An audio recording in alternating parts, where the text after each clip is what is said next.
everyone, and welcome to Number 9 Farms. Today is day 43 of the Three Rivers Pantry Challenge, and today we're going to be making some split pea soup.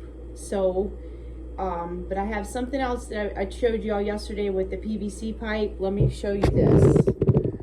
What we're going to be doing is we're going to be making bird logs,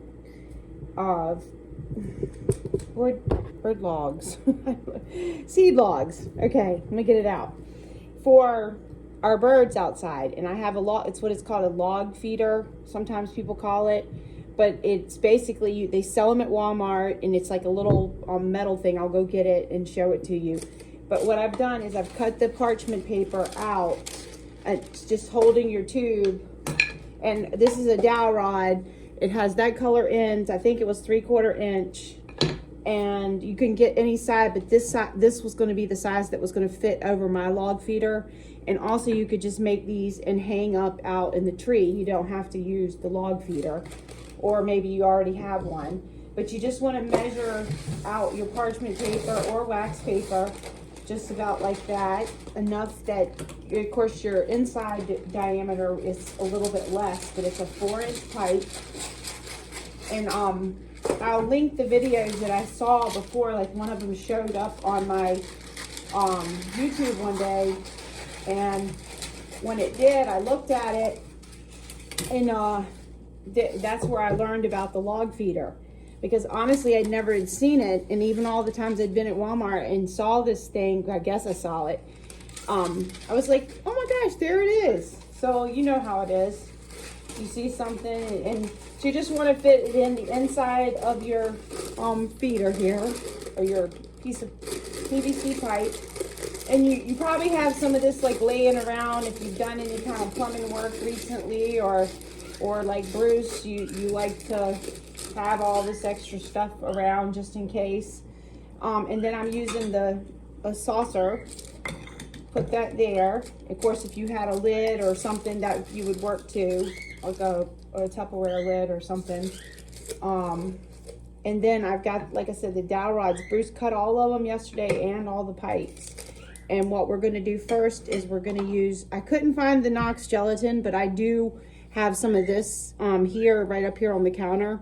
But I would think that everybody could get Knox gelatin. I don't know how much, like how easy that is to get the beef gelatin, because I haven't looked for it in the stores, but perhaps it's all there. And you're just going to take a bowl, and you're going to take and use 10 cups of feed. I'm going to get the big bowl here. Okay, so I'll go out and get the log feeder, and my bag of seed is right over here. So this is what it looks like. And you just want to take this part and slide your log right on top, and then push this back and hang it right back out. And some places do sell it. I found it at Menards for the little cakes to slide over it, but they weren't but about that thick. So this was just perfect to find somebody who had already made these. Okay, so I've added in 10 cups, and we're going to do, to start, it was 1 3/4. Okay, so it's going to be 3 tablespoons of the gelatin, the beef gelatin. And then I'm going to do 2.5 cups of hot water. And I had just got that on to boil. So then we're going to go ahead and mix this up really well. So I'm going to bring you back after I got it mixed up really good, because it takes a while sometimes to get the hunks out. Right, so got it mixed up all but one part. It's really difficult, and it doesn't seem to want to break up. So I'm going to go ahead and pour it in. And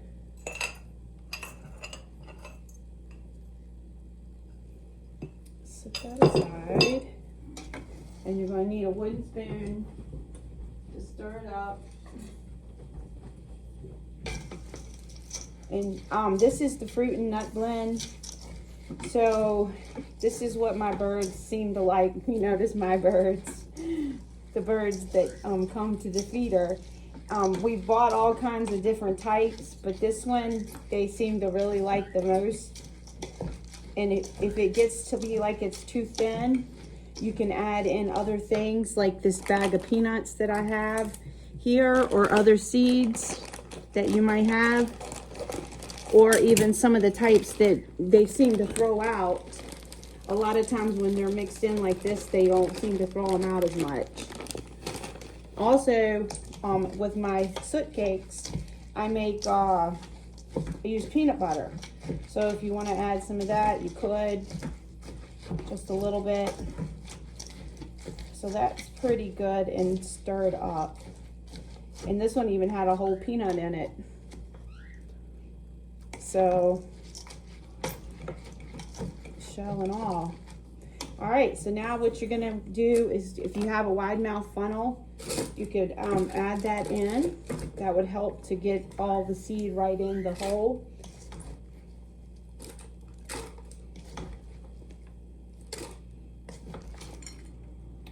And like the one guy made the comment on his little video, he said it would be better to do it outside, and then that way if you dropped any of the feed, it wouldn't be all over your kitchen.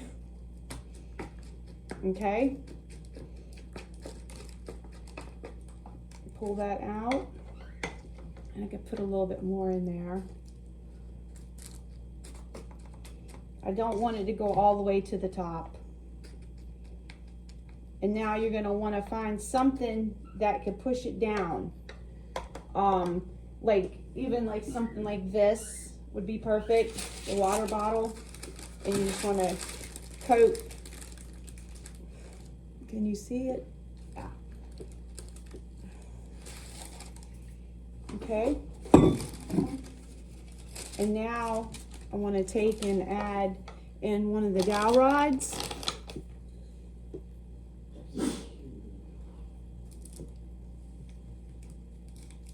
Okay, that way we'll see what happens, because since I didn't have all the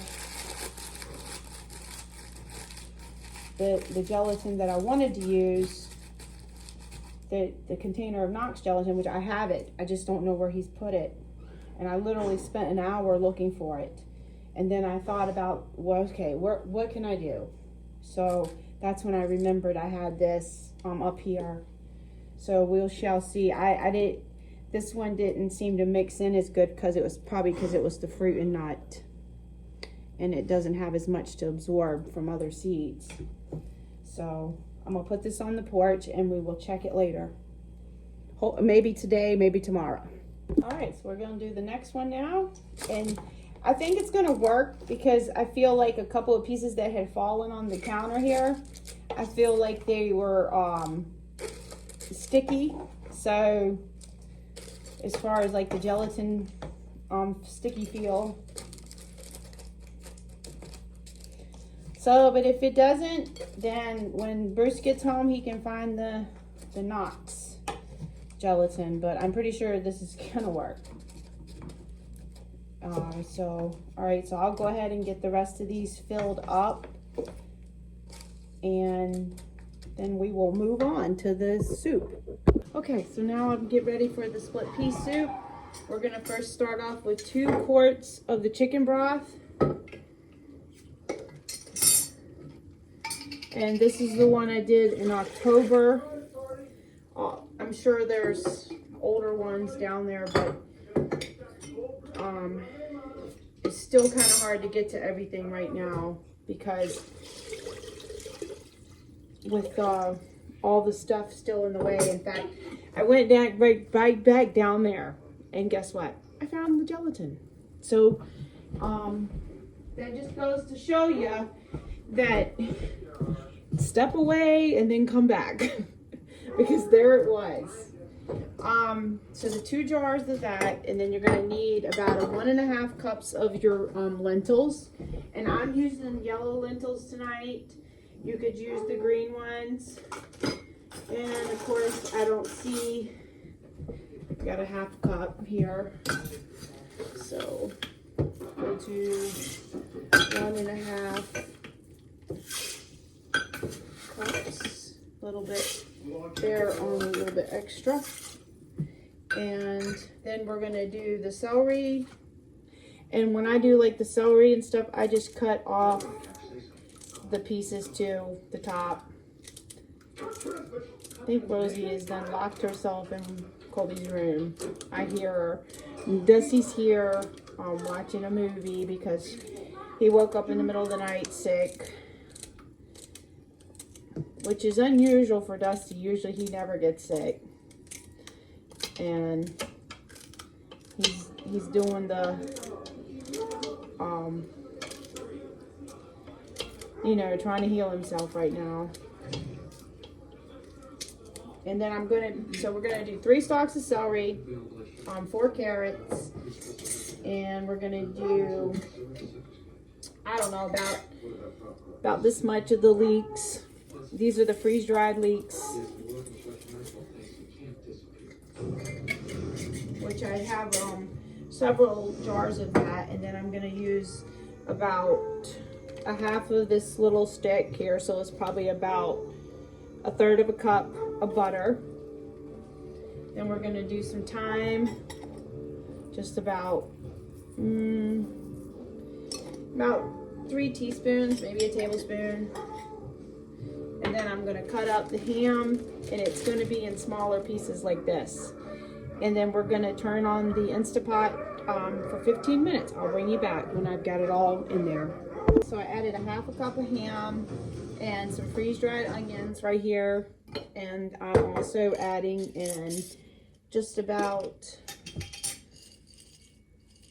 that much of the freeze-dried garlic. So, and now I'm gonna go down and get another jar of broth. So that's gonna be 3 jars of broth, because I want it, since I've added the freeze-dried items. If you had fresh items, you would need to add this extra thing of water. But I've also added in, that was a little piece of squash. Look, that, and the onions. I must have freeze-dried squash the same day, the patty pans. All right, so I'm gonna go get the broth and I'll be back, and then we'll add some salt and pepper. All right, so this is what I got, and this is the one I did with you guys for after the chicken and broccoli that I made. So I just grabbed the first thing that was on the front shelf. And now we're gonna add that salt and pepper. And we've already added the thyme, which, like I told you, about 3 teaspoons. Add a little bit of pepper. And we're gonna go ahead now and turn on the Instapot. And this is looking really good. Let me show you. I've got everything a mess here because I got the stove, all the parts of the stove off, trying to soak it, get it cleaner. Try to do that every week at least. So, and put your vent on, close your vent, and you're gonna hit, this is the one with the manual button because it's an older one, but the newer ones have pressure. So you're gonna hit manual, and we want for 15 minutes. And then we're gonna hit, we don't have to hit start because it automatically starts. And that is it, and I will bring you back for that. And next we're gonna do another little treat. I think we can get the first one out. Let's see. It's a little hard to get it out. Can go ahead and take out the dowel rod and push it right out. Okay, got some gelatin pieces. And this hasn't even been but a few hours. So just think if you let it stay overnight, and look at that. So now I put this in the dishwasher because I'm trying to get get all the burners cleaned and all that stuff. Plus I have a little bit of load. Woo! Glasses are all fogged up. So, woo! Can't see. Alright. That's the Instapot, if you hear that. Look at this. Ta-da! They are gonna love it. Oh my goodness. So I'm gonna go ahead and take this one right on out. My bees. Oh, my birds are gonna be so happy. You notice they're my birds. When they're everybody's birds. They're Mother Nature's birds. All right, I'll be right back. There it is, hanging out there. And the silver bird feeder broke, so when Bruce gets home, I'm gonna see if he can look at it, because I think he can fix it. But I knew it was on its last leg. But at least there's some other feeders out there. And oh, look at that, look. Oh my goodness. Yes, the little chickadee. See? They came to it. Isn't that wonderful? And it's so simple. There, back. It's back. Oh my goodness.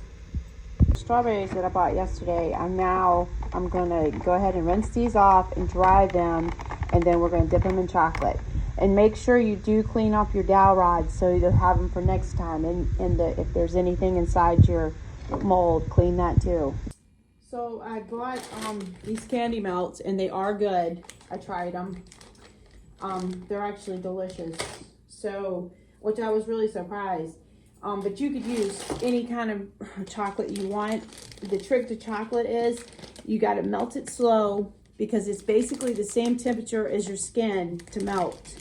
And you want to add, sometimes like you want it to be thin enough where you could dip it. I brought out the cocoa butter that I use for body products, and you want your cocoa butter to smell like chocolate. And because if not, it's been deodorized. And all you need to do is grate up the chocolate, the cocoa butter, like this. So this helps to thin the chocolate. So if you're using any kind of morsels that you have, even Toll House, whatever you have, whatever chocolate, even the bark chocolate. And this helps to thin it. They used to have, years ago, I used to teach cake decorating classes, and the classes that we would do candies and stuff, but it was Paramount crystals is what they were called. And basically it was like little wax. And that's what years ago, back in the late 80s and 90s. But anyways, that's all you want to do. And then we're going to go over and start melting the chocolate in the microwave. And normally I don't use the microwave, but the little chocolate melter that I have, it's like a double boiler. It's like on the very top shelf, because it's, you know, Bruce says, oh, she's never going to use that again. So I've got it where there's like 100 things in front of it, and I can't even get to it. And I should have asked him last night to get it down.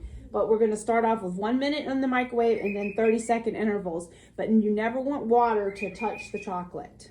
So you want to make sure your strawberries are good and dry. Okay. See how it's already starting to melt. And now you just want to put it back in for 30 more seconds. And then each time after the 30 seconds, you'll do 15 seconds if you need to melt it anymore. Okay, and so that was after the 30 seconds. And now try the 15 seconds, and that should be it. And if you need it any looser, you can add either a little drop of oil, like vegetable oil or avocado oil, or even shortening, or some more of the cocoa butter if you have some of that. But that's all it's going to take. And then that way, the thinner it is, the easier it is to dip your other than this, you know, like you guys know, I don't use a microwave. The only reason we even have it is because Colby likes to heat his stuff up. So, and actually the microwave came from Cody, because they got a new one. So he asked, did you want it? And I said, sure. And then he says, well, what are you going to do with it? So, and now look, it's like perfect dipping. And if you ever want to melt chocolate, you use a double boiler. And what I'm going to do, and if you wanted to now, like also once you've done dipping your strawberry in the chocolate, don't want to tear it. Oops, I should have got the, look. And then you just lay it on the plate. And I used to have these, Valentine's plate that I'm used every year for this. And it had teddy bears, and I'd made it in the early 90s, and it got broke on the move here. And there was no saving that.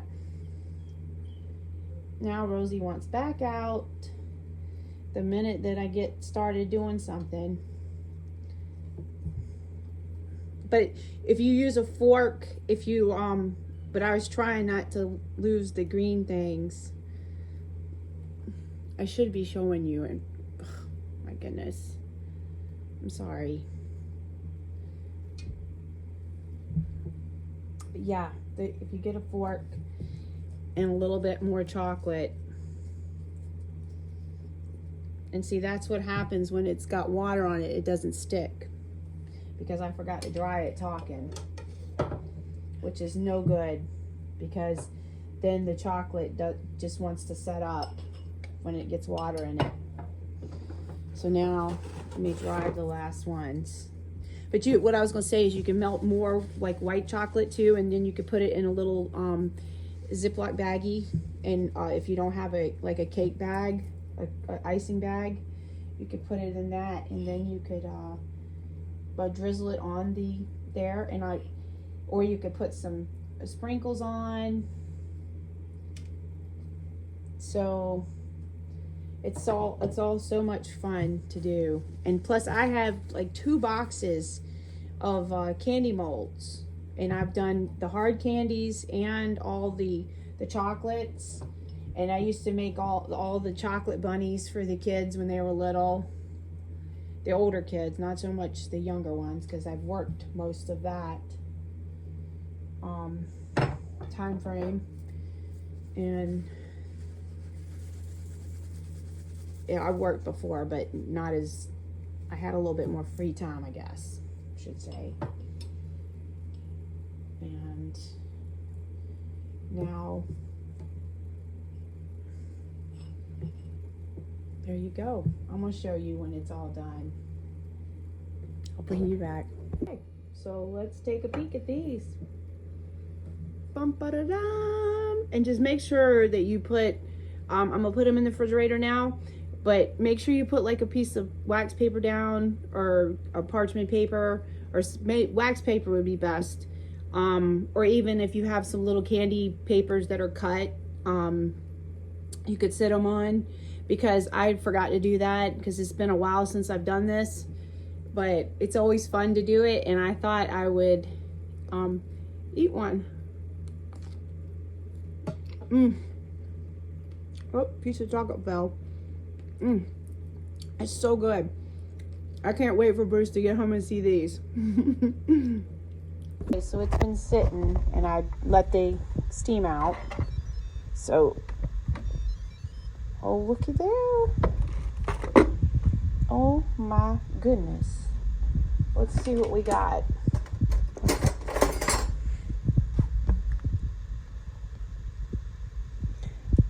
Look at that. 15 minutes basically, and here it is, split pea soup, and you didn't have to hardly do anything other than cut a few ingredients. Quick, easy meal, and it'll thicken up too as it cools down some. And I kind of like mine a little loose anyway. I don't like it so thick, because sometimes it's been so like really thick, almost like pudding thick, and I don't like it like that. I would rather have a little bit of volume, you know, liquid volume to it, than just straight, really thick peas. But there is dinner all done. 1 bag of Wilton chocolates in the that container of strawberries is perfect. Came over to check, and look, there's a woodpecker out there now.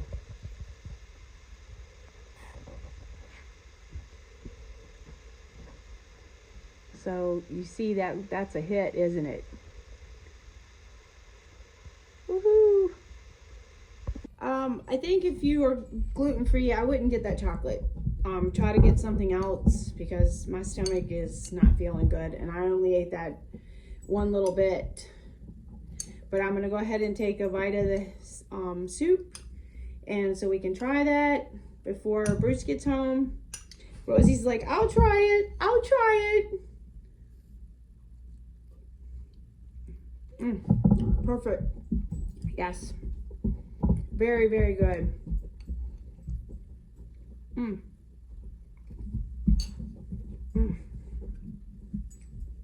Carrots are soft, not too soft, like nice texture. Celery is the same way. You can taste the thyme. You can taste the beans. Another good one. And the recipe will be below. Where's that? No. Are you ready? Oh, here we go. Oh my. Yeah. That's really good. Yeah. Good for a good day like today too. Because it's cold and windy. Yeah. Oh yeah, it's really good. You've done it again. Yep. I'm going to be teaching at this art class, this art center. I'm going to be teaching some culinary classes. First, breads. Look at this, guys. Ooh, I tell you right now. All right, so I'm waiting for the I unveiling. just hope I get to be her Valentine. Nope. The puppies. I'm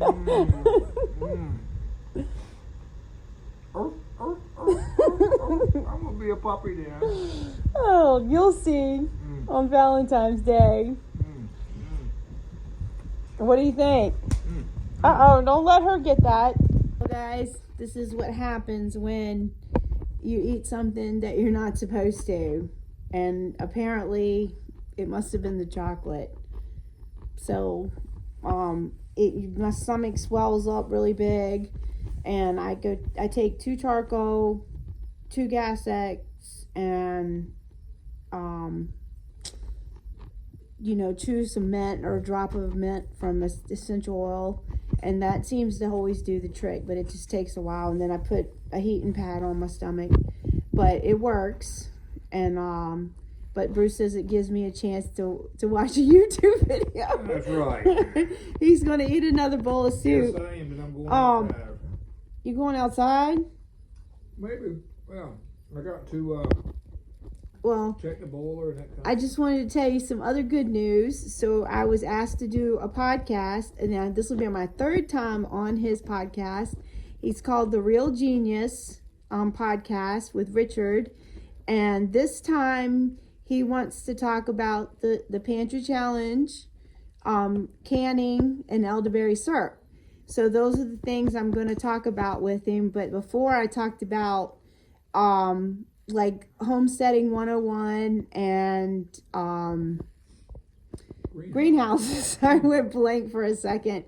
So I've had greenhouses since 1997. So I was definitely qualified for that. And but when you go to his podcast, it's really it's really some smart people. I mean, like people with PhDs and but anyways, skills are important too. So anyways, I'm excited about that. And then I was talking about the art class.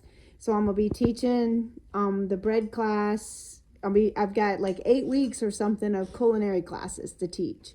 So I'm excited about that. The first one's gonna be breads. So we're gonna do those sandwich breads. And then I've got to kind of create the rest of the classes and send pictures. So one of them's going to be pasta, because I used to teach a pasta class. And so I'm excited. I'm really excited about the whole thing.